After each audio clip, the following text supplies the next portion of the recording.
Hello, everyone. My name is Bob Buscemi. I'm the Acting Community Development Director and City Architect for Milton. We will be presenting multiple presentations that we think you'll find enlightening and useful as part of the team creating Milton's 2040 Comprehensive Plan. As you know, the Comprehensive Plan is a thorough, inclusive endeavor that touches on many aspects of life here in Milton. The city government and you, given your involvement in CPAC, has a big role in helping what Milton looks and feels like over the next 20 years. In order to fully grasp some of these issues, the Comprehensive Plan Steering Committee recently received this presentation from myself and others on my team. We talked about different zoning areas in Milton, current policies and opportunities for change, common issues that arise, and a host of other facts, challenges, and possibilities to make a positive impact in our city. The members of the steering committee found this presentation to be eye-opening, important, and very, very relevant to the comprehensive plan process. So much so that they wanted you to see it too. That is why we're sharing this video with you today. The video highlights areas of work that have been completed, in planning, and under construction. Also, I will highlight some areas that staff has seen as potential areas of change. All of this is to assist and help the CPAC members to invoke conversation on items concerning land use and offer suggestions. With that, I will start the PowerPoint presentation. This will be on the Deerfield Highway 9 focus area. This video will concentrate on the Deerfield Highway 9 focus area. It will be a short summary of some of the areas for the CPAC committee to consider and outline some of the projects that have been completed and others that are in the planning and development stages. Overall, this focus area has been developing in accordance with the council-approved master plan and the form-based code. The form-based code has been very successful in shaping the built environment and architectural character of this area. Slide 2. This slide illustrates that this area was planned in 2 stages. The south portion of Highway 9, starting at Bethany Bend to Alpharetta, was developed first, and that was done in 2014. Then staff completed the balance of the area to the north from Bethany Bend to Forsyth County in 2015. Slide 3.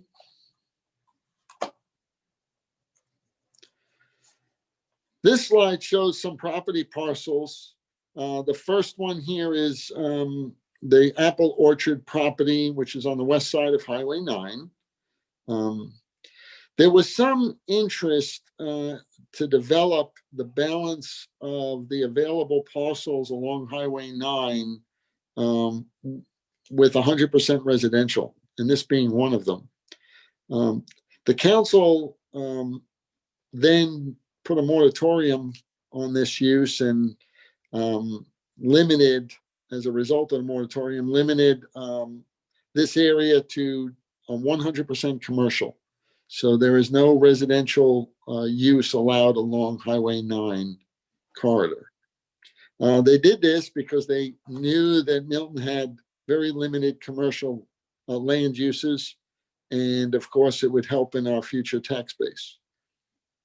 We illustrated this parcel as it was requested by some developers recently that we as staff and the city consider having a portion that confronts Highway 9 as commercial and the portion of the rear of the lot to be residential. So what they're coming in with is a proposal that says, maybe it's too harsh to have all commercial or all vertically integrated mixed use. Could we think about maybe just putting commercial along the corridor and then residential in behind?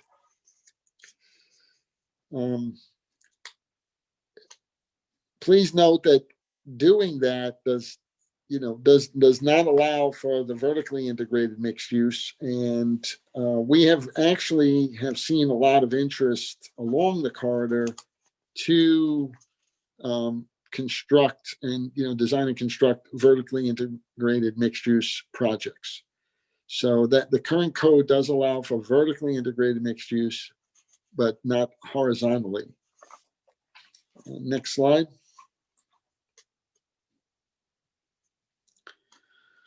This illustration shows the property that abuts Cogburn Road.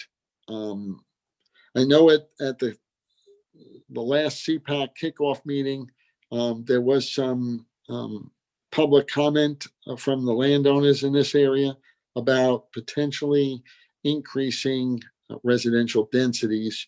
Right now, the area that is just across from where it says St. Francis on the slide is zoned AG1. It's the big pond is in there. And then the area that we're illustrating along Webb Road is actually a parcel of property that the city recently purchased under its green space bond to preserve it as a naturalized area.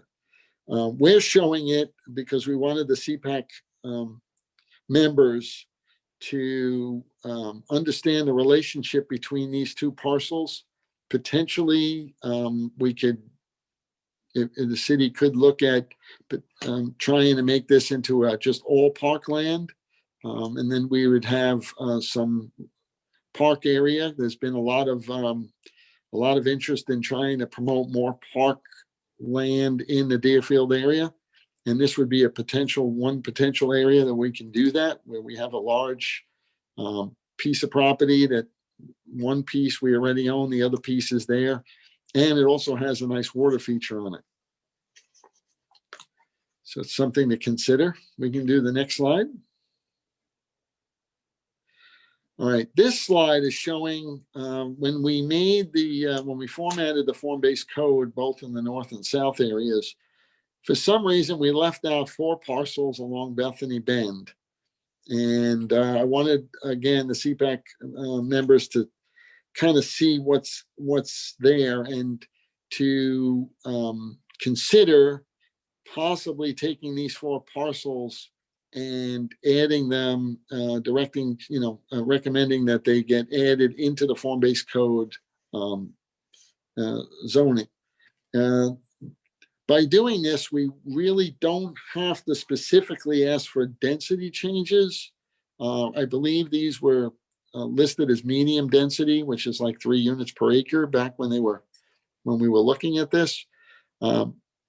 But whatever the underlying density is today, we can maintain that and just kind of get these parcels into the form-based code, which would then at least give us some architectural guidance on what gets developed there. Next slide.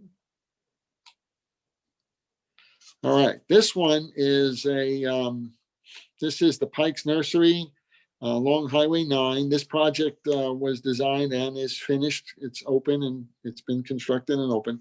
I'm showing it because it is a deep lot, so you can see how much sometimes these commercial uses actually need in order to be viable. So it's they're not always small structures. This was a nice size development. And when we did it, we also included the future right-of-way because we're going to be cleaning up the Bethany Bend intersection. So you can see that right-of-way is now going to be next to the Pike Nursery. And we'll be cleaning that up.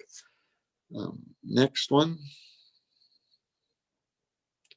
All right, this slide is still Pike. It's just zoomed out a little bit so you can see a bigger pictorial of how it looks. And the Bethany Bend intersection, how that intersects kind of at an angle. So we're going to be cleaning that up in there. And you can kind of get a view. If you look at the bottom of the screen on the right, those 2 new white buildings, there's one in the front, one. Those are the new public safety complex buildings. And the other parcel that's just 2 lots north of that, you'll see a little green parcel there that somebody has come in and asked for 2 retail buildings there, and that's in the current planning stages now. Next slide. All right, now if we go south on Highway 9 a little bit towards Deerfield, on the intersection of Highway 9 and Deerfield, right opposite the orchards, is a 10-acre parcel of land. And you could see with the form-based code that they're developing it with parcels, roads, and there's quite a bit going on here with a retail establishment. There's also going to be a parking structure, which if you get through the economic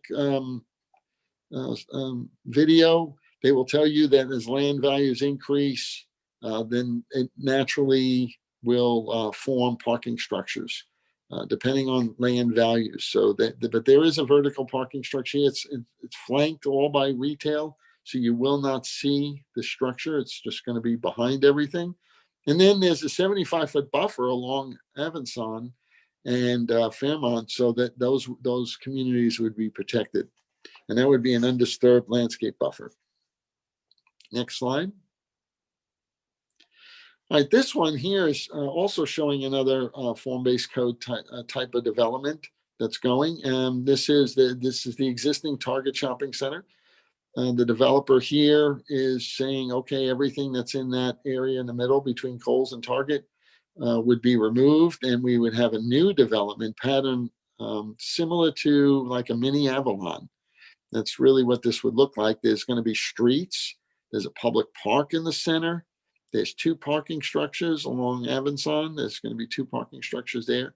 It is all vertically integrated mixed use. There'll be retail on the ground floor and residential above, with retail and commercial along the Highway 9 corridor. And you can see that. So I guess I'm illustrating all of these because there's a lot of interest in development along the Highway 9 corridor. And this is showing a lot of success from the form-based code. And it's all in conformance with the master plans that were created and then codified into code. And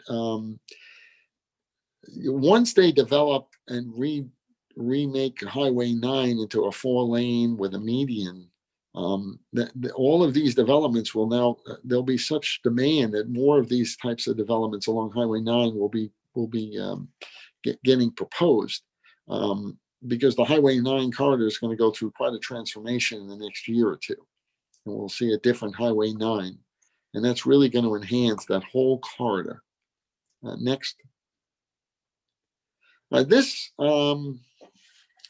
This is a duplex development that has come in. It's currently under construction, and it's kind of a nice housing product type. We're starting to see, and if you, again, go back to the economic video, they will point out that, there's a lot of millennials now, and they're looking for more of an affordable type of home. They're looking for something that they want to be in town. They want to have in-town living. And the duplex building unit really offers a lot of that type of living. We've redone the sidewalks in this area to make connections. It's right across the street from Deerfield Green, which is a townhouse development recently completed. On the opposite side of Webb is Freedom Park. The city constructed Freedom Park, and that's a nice little pocket park. So we're trying to encourage a lot of pocket parks within these areas as well. So you can kind of see this, and now we have more interest on along Webb and other areas of Deerfield for this type of housing product. Next slide. All right, this one is showing some larger areas that are off Highway 9 in the real body of Deerfield, and not so just corridor oriented.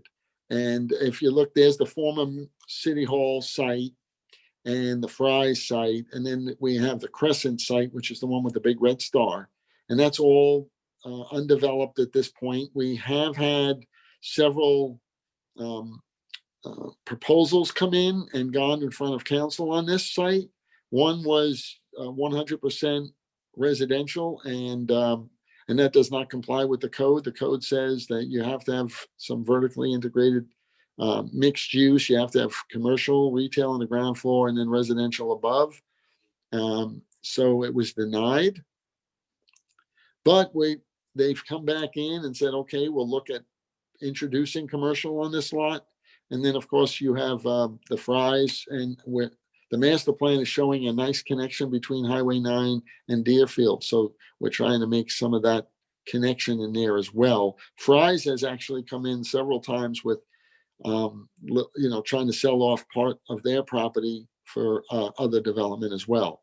Now, if you look, then there's the Verizon site, and that's campus style architecture. There's 3 buildings in there, 4 stories, large parking lots. And then there's that other future undeveloped area that you see that's all cleared. And we've had a lot of interest in that next to the pond. And then the large parcel that's along GA 400 is also in there. And at one point they said, geez, should we look at that as a transit-oriented development?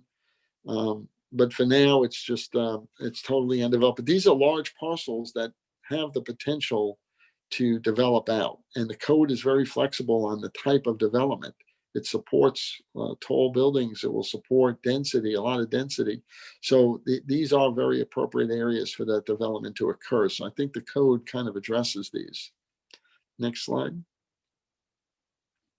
So this is just a cross section, a little bit of what's happened on Webb.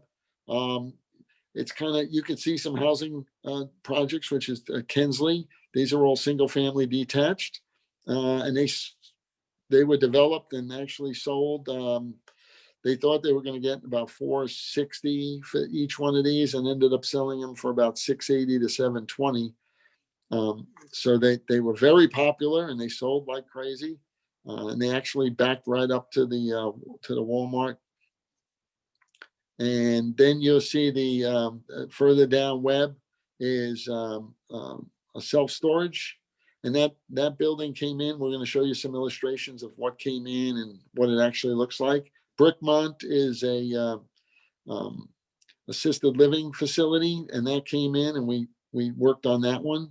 And then you'll see that the park, which we're going to show you other slides as that's developed as well. But most of this connection between Webb here and Cogburn is all pretty much been taken up, and you can start to see some of the medians in Webb that we added as traffic calming, and they look nice visually, and they're also traffic calming. And then any of the detention areas, which I'll show you later, we made them into parks. So I think that's another nice development pattern that's occurring. Next slide. All right, so this is just a quick illustration of what comes in and then what ends up getting built. So with form-based code, the mass and the architecture is the primary, and then the use of the building is secondary. So what happens is when you come in, they come in with something that looks like, a Cube Smart 101 kind of building, just blank walls, 4 stories, just the door entry. And we end up making the building look like it fits into Milton with its character. And it breaks it down. So that's actually a 4-story. It looks like a 2-story building visually from the road. If you look at it, you see 2 stories and a roof, and it's actually a 4-story building. So there's ways to have the architecture really enhance the built environment. I just wanted the committee to see that it's an important element, not just the use of the land itself, but how the building looks. Okay, next slide. This is a illustration of the Kensley public amenity. And as you can see, it's really a detention pond, but instead of just having a pond with a fence around it, what we're doing now is encouraging folks to actually put, walkways through it, with seating and landscaping. And you can see the picture on the right shows it complete. And it looks real nice from the road. As the trees have been filling in, they look even better than this photo. And it's just a way of saying, okay, if we're going to have these kinds of uses, let's create them into little pocket parks. Because on the Deerfield side, we really would like to see some more relief with parks. And this is one way of doing it without having to formally do a park. Next slide. All right, so this is the Watercress Shopping Center. It's on Highway 9. It's right across from the Queen of Hearts, and next to Watercress Village. And you can see where the star is. So there was an existing shopping center down, and it had 2 out parcels. And now with the form-based code, we've converted that out parcel into form-based development. And as you can see, it's running a 2-story retail. A lot of people said, gee, Bob, is 2-story retail something that would be survivable? And it is.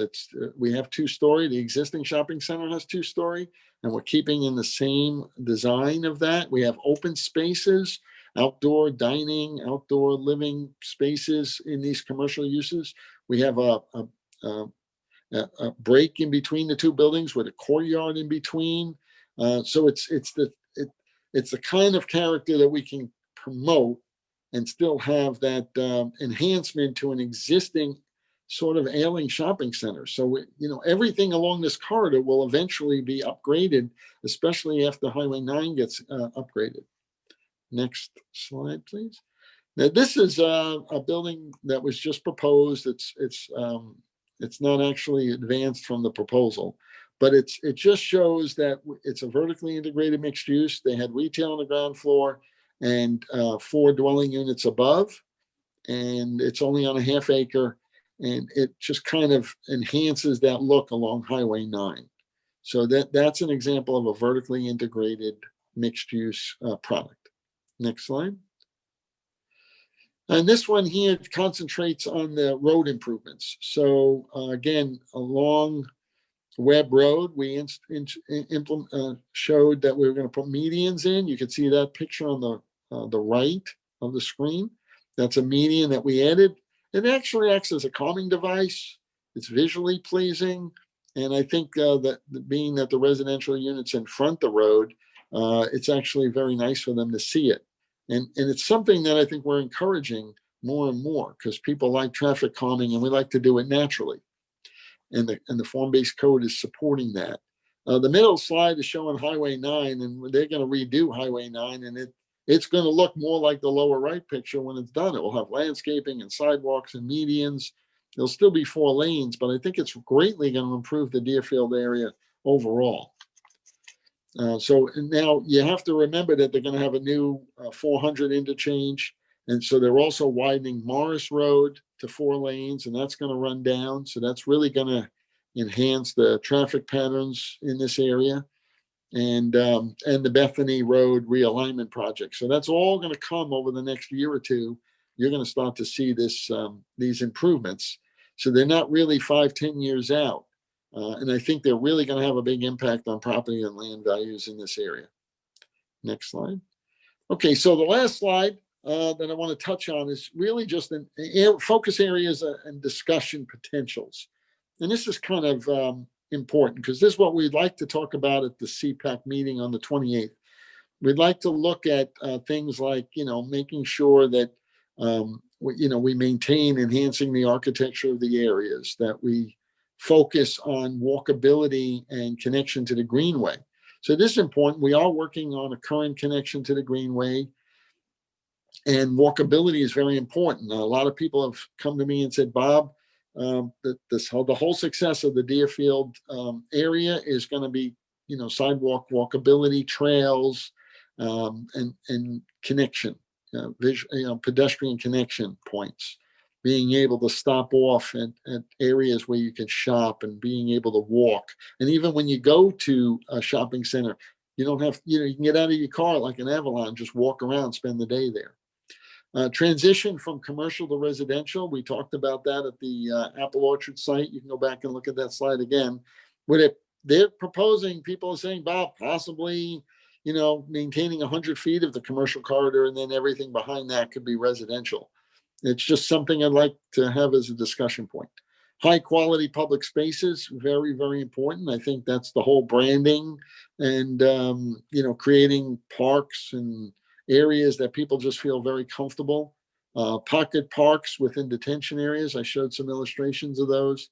Structured buildings for indoor recreation space. So I think there's a common denominator where everybody says, look, we should have more parks or park use in the areas of Deerfield, because that's where the density is.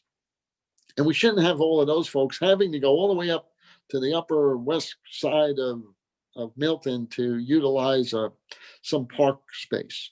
So what we were thinking was potentially as a discussion point, is indoor recreation space, because you can't just have big ball fields in areas where land values are so high and dense in Deerfield. But we could have like indoor recreation. We could have community centers, basketball, all things that parks and recreation department have said are critical and needed. So we could look at that being something that's more of a structured park. Branding along Highway 9, critical. We really want to look at branding overall. We'd love to get input and ideas on branding from the committee and find out, what your thoughts are as far as how to brand. And that's going to hold true for all areas of the city. We'd like to brand each area with a common Milton brand, and then to know that you're in the Deerfield area. So it's sort of twofold. You have to know you're in Milton, and then you have to know that you're just not in Milton, but you're also in Deerfield. Variety of housing styles, price points, types, sizes, some discussion on that. If you think, I think we've demonstrated that we do have some. We have single family homes. There are apartments in the Deerfield area. There are townhomes, and now we're getting some duplexes. And then with the vertically integrated, we're going to have what we call flats, like a for sale units above retail. So I think we're there, but it's always nice to have some discussion about that, just to see what people feel. Redevelopment of existing and older suburban retail areas. We gave an illustration of watercress, and we said, well, this is what they're going to look like. But at some point, these retail areas will go under a transformation and get rebuilt. And I'd like to get some ideas about how people feel that rebuilding should occur. And the potential addition of the Bethany Bend East Side to be incorporated into the form-based code. We showed that slide, because there were just 4 parcels that weren't included, and we thought we'd like to have some general discussion. And then anything else that, after you've seen this video, it's a short 15, 20-minute video, try to keep it short as we could. But anything else that you're seeing when you drive through as a potential, we certainly would enjoy to hear everything. And then we could always put it down as in the work plan, and staff can go ahead and, once it's in the work plan, we can even do further development, further analysis. We could do studies, to try to come up and then present it. So I just appreciate everybody's time looking at this short video, and look forward to seeing everybody on the 28th. So thank you.